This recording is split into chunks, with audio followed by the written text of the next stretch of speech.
কারখানায় কাজ করা সামান্য এক শ্রমিকের ছেলের খেলা দেখে তাকে কিনে নেয় স্থানীয় এক ক্লাব। বাচ্চা ছেলেটির বয়স তখন মাত্র 5। কিন্তু ভাগ্যের কি পরিহাস, মাত্র 11 বছর বয়সে এক বিরল রোগ ধরা পড়ল এই বিস্ময় বালকের। পরিস্থিতি এমন হলো যে চিকিৎসা শুরু না হলে বাচ্চাটির প্রাণ সংশয় হতে পারে। সেই চিকিৎসার জন্য মাসে 75,000 টাকা প্রয়োজন। কিন্তু সামান্য এক শ্রমিক বাবা কিভাবে জোগাড় করবেন এই টাকা? স্থানীয় যে ক্লাবে ছেলেটি খেলতো তারাও এই বিপুল পরিমাণ টাকা দিতে অস্বীকার করল। খেলা তো দূর, একটা সময় যার বেঁচে থাকা নিয়ে সংশয় দেখা গিয়েছিল, আজ সেই ছেলেটাই এই পৃথিবীর সর্বকালের সেরা একজন ফুটবলার। হ্যাঁ, ঠিকই ধরেছেন। আজকের ভিডিওতে আমরা কথা বলবো লিওনেল মেসিকে নিয়ে। 1987 সালে আর্জেন্টিনার রোজারিওতে জন্ম হয় মেসির।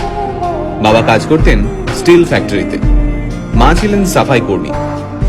হাঁটতে শেখার আগেই ফুটবল নিয়ে কসরত করা শিখে যায় ছোট্ট মেসি।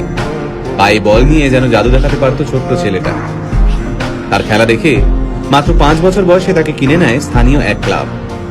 ছোট্ট মেসির খেলা দেখতে দূর দূরান্ত থেকে মাঠে ভিড় জমাতো দর্শকরা। তাই মাত্র 5 বছর বয়সে মেসির খবর ছড়িয়ে পড়ে আর্জেন্টিনা থেকে স্পেনে। পরিবারের মুখে দুবেলা খাবার তুলে দিতে প্রতিদিন মাথার ঘাম পায়ে ফেলতে হতো মেসির বাবাকে। ছেলের প্রতিভা দেখে নিশ্চিন্ত হন মেসির বাবা। ভেবেছিলেন কষ্টের দিন শেষ হতে চলেছে। সবকিছুই ঠিকঠাক চলছিল। সবাই জানতো মেসি ইউরোপের বড় কোনো ক্লাবে খেলবেই। তারপর মেসির যখন বয়স মাত্র 11, তখন ধরা পড়ল এক বিরল রোগ, গ্রোথ হরমোন ডেফিসিয়েন্সি। এই রোগের কারণে বাচ্চার বৃদ্ধি কমে যায়, সাথে বেড়ে যায় ওজন। এই রোগের চিকিৎসা করাতে প্রতিদিন মেসির পায়ে 2টো ইঞ্জেকশন দেওয়া হতো। এই চিকিৎসা করতে মাসে খরচ হতো প্রায় 75,000 টাকা। মেসির পরিবারের পক্ষে এই বিপুল পরিমাণ টাকা দেওয়া অসম্ভব হয়ে দাঁড়ায়। আর ওই সময় মেসির ক্লাব এই বিপুল টাকা দিতে অস্বীকার করে। চিকিৎসার খরচ জোগাতে বিভিন্ন ক্লাবের দরজায় দরজায় ঘুরতে থাকেন মেসির বাবা। কিন্তু মাত্র 11 বছরের একটা বাচ্চার জন্য প্রত্যেকটা ক্লাব এই বিপুল পরিমাণ টাকা দিতে অস্বীকার করে। তবে চিকিৎসা চলাকালীন মেসিকে মাঠ থেকে এক মুহূর্তের জন্যও দূরে সরিয়ে রাখা যায়নি। সেই সময় ওই মাঠে উপস্থিত ছিলেন ফুটবল ক্লাব বার্সেলোনার এক প্রতিনিধি। মেসির পায়ের জাদু দেখে মেসিকে স্পেনের বার্সেলোনায় নিয়ে যেতে চান সেই প্রতিনিধি। হাতের কাছে কোনো কাগজ না থাকার কারণে একটা ন্যাপকিনেই কন্ট্রাক্ট লেখা হয়।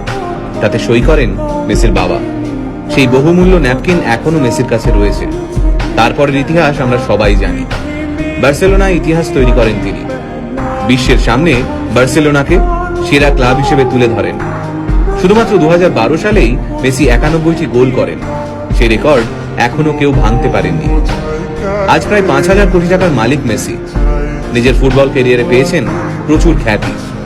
এত খ্যাতি, এত সম্পত্তি পেয়েও মাথা ঘুরে যায়নি তার। বিয়ে করেছেন সেই ছোট্টবেলার বান্ধবী আন্তোনেলাকে।